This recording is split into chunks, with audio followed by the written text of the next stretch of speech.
सवाल के साथ कि क्या वोट के लिए प्रधानमंत्री नरेंद्र मोदी पर निजी हमला जायज है। इस मुद्दे पर बात करने के लिए खास पैनल हमारे साथ जुड़ रहा है। हमारे साथ एजाज अहमद साहब जुड़ रहे हैं, आप स्पोक्स पर्सन हैं आरजेडी के। हमारे साथ कांग्रेस पार्टी की प्रवक्ता डॉली शर्मा जी जुड़ चुके हैं और भारतीय जनता पार्टी के प्रवक्ता डॉक्टर कौशल कांत मिश्रा हमारे साथ जुड़ चुके हैं। डॉक्टर कौशल, सबसे पहले आपसे, आरजेडी की तरफ से जो कहा गया बयान आया लालू प्रसाद यादव का, उसके बाद भारतीय जनता पार्टी हमलावर है। एक तबका है जो कह सकता है कि साहब ये तो लोकतंत्र में इतना तो चलता है, इतना एग्रेसिव होने की क्या जरूरत है। डॉक्टर कौशल। अनुराग जी, ये इनके लिए चलता होगा क्योंकि कांग्रेस और आरजेडी और इंडी गठबंधन में तो सब कुछ चलता है। घोटाला चलता है, भ्रष्टाचार चलता है, धोखेबाजी चलता है, परिवारवाद चलता है। यहाँ पर केवल राष्ट्रवाद चलता है। और आज मोदी जी पूरे देश को अपना परिवार मानते हैं और परिवार की बात करते हैं। और वो लोग जो इंडी गठबंधन में है, आप देख लीजिए, वो 7-8 परिवारों का गठबंधन है। वो अपने परिवार में अपने भाई भतीजे बेटे पोते नाती इन्हीं का प्रमोशन करने की कोशिश कर रहे हैं, उनको राजनीतिक रूप से स्थापित करने की कोशिश कर रहे हैं। इसके अलावा और कुछ नहीं, उनका कोई और एजेंडा नहीं है। उनका सिर्फ एक एजेंडा है कि परिवार बचाओ, देश को लूटो, इसके अलावा और कोई एजेंडा नहीं। एजाज अहमद साहब, जो बात बीजेपी के प्रवक्ता कह रहे हैं, क्या अपने परिवार को, क्या अपने पार्टी के वजूद को बचाने के लिए इस तरीके के बयान दिए जा रहे हैं जिनको ब्लो द बेल कहा जाता है? बिहार के लोगों ने जिस तरह से विश्वास कल की रैली में किया और जिस तरह से हमने जनता जीता है कार्यों से, वो स्पष्ट रूप से दिख रहा है। और जो आप अभी कह रहे थे कि व्यक्तिगत हमला तो उन लोग करते हैं जो राष्ट्रवाद का मुलम्मा चढ़ा करके कहीं ना कहीं व्यक्तिवाद की राजनीति को आगे बढ़ा रहे हैं। इनका पहले था संघ परिवार, अब इनका हो गया है। एजाज अहमद, आप सुलझे हुए राजनेता हैं। परिवारवाद और व्यक्तिगत हमला, ये दो जो जिस तरीके से आप चीजों को इंटरप्रेट कर रहे हैं उसमें फर्क है। एक स्तर होता है अपने बयानों का, एक मर्यादा होती है, राजनीति की भी शुचिता होती है। ब्लो द बेल्ट नहीं जाया जाता। ये जिस तरीके के हमले लगातार हुए हैं, आपको लगता है इससे फायदा होगा पॉलिटिकली? अनुराग जी, हमारे नेता लालू प्रसाद जी ने कोई व्यक्तिगत हमला नहीं किया। उन्होंने कहा है कि जिसकी परिवार के प्रति संवेदना नहीं होती है, जिसकी परिवार के प्रति सोच नहीं होती है, वो देश और राज्य के प्रति भी अपनी सोच का प्रतिबिंब नहीं कर सकता है।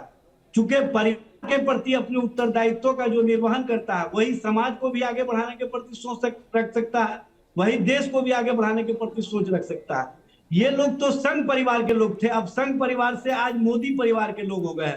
तो ये अपनी विचारधारा को कहां पहुंचा दिए हैं, अब कहां की राजनीति को कहां पहुंचा रहे हैं, यह स्पष्ट रूप से दिख रहा है। लालू प्रसाद यादव जिनको राजनीतिक आदर्श अपना मानते हैं और जिसके आधार पर वो राजनीति में आए हैं, क्या उनकी प्राथमिकता देश नहीं रहा?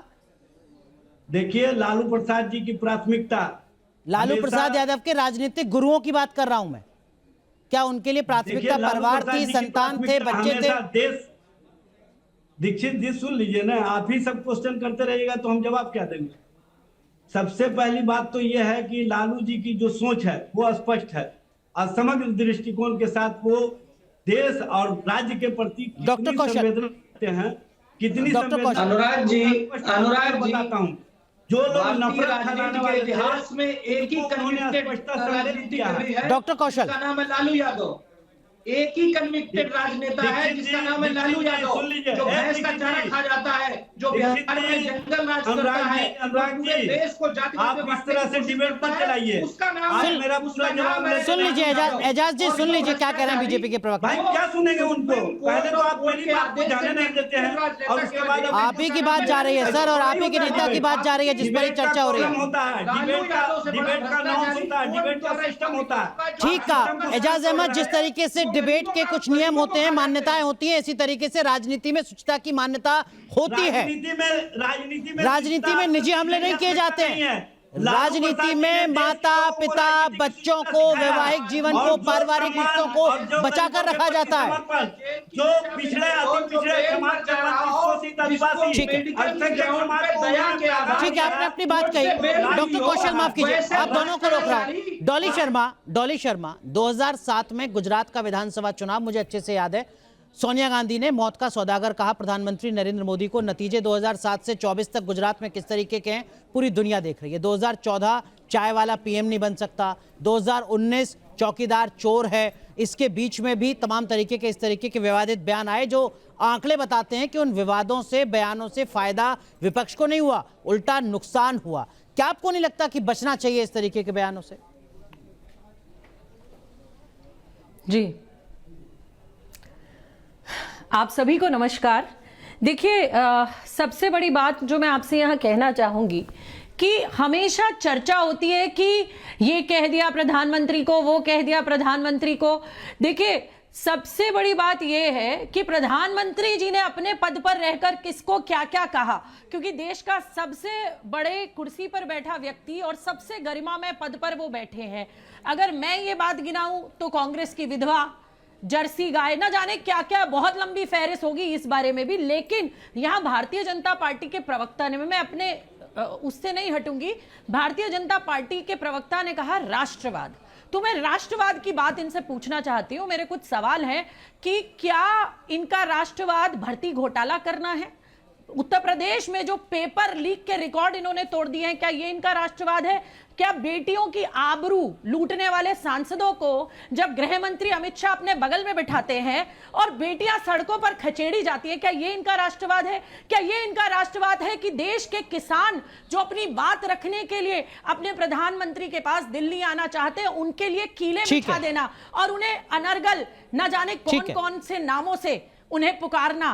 डॉक्टर कौशल, हम डिरेल हो रहे हैं, लेकिन फिर भी आप जवाब दीजिए। इनका राष्ट्रवाद है तो आज देश की जनता। डॉक्टर कौशल, हम डिरेल हो रहे हैं, लेकिन आप जवाब दीजिए। क्या राष्ट्रवाद? प्रियंका जी, हमारा राष्ट्रवाद वो है, डॉली जी, हमारा राष्ट्रवाद वो है कि जिसने 10 सालों में 25 करोड़ गरीबों को गरीबी रेखा से बाहर निकाला, लोगों को घर दिया, शौचालय दिया, राशन दे रहे हैं, स्वास्थ्य की सुविधा दे रहे हैं, नल से जल दे रहे हैं, हर वो चीज दे रहे हैं। आपकी फ्रेजाइल 5 इकोनॉमी को आज 5वीं बड़ी इकोनॉमी बना दिया है और तीसरी इकोनॉमी बनाने का वादा कर रहे हैं।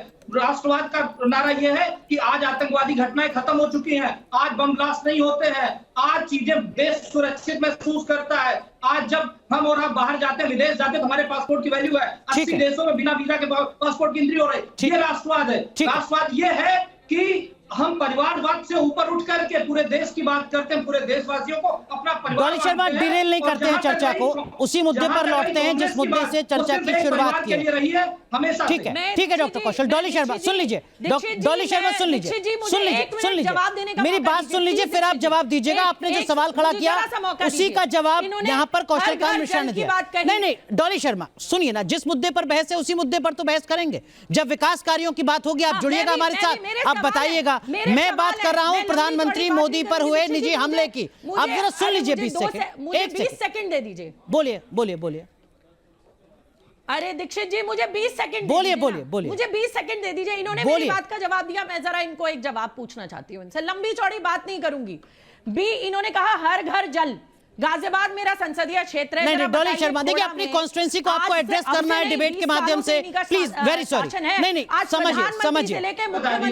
हम गाजियाबाद में कांग्रेस के कॉन्स्टिट्यूएंसी को एड्रेस करने के लिए बहस नहीं कर रहे हैं। प्लीज नहीं। राष्ट्रवाद ये है, कांग्रेस का राष्ट्रवाद ये है कि कांग्रेस का कहीं नेता जीतता है तो वहां पे पाकिस्तान जिंदाबाद के नारे लगते हैं, वहां पे भारत के माफ कीजिए, आप दोनों को। और जब भारतीय जनता पार्टी का कोई नेता आता है और नारे लगते हैं,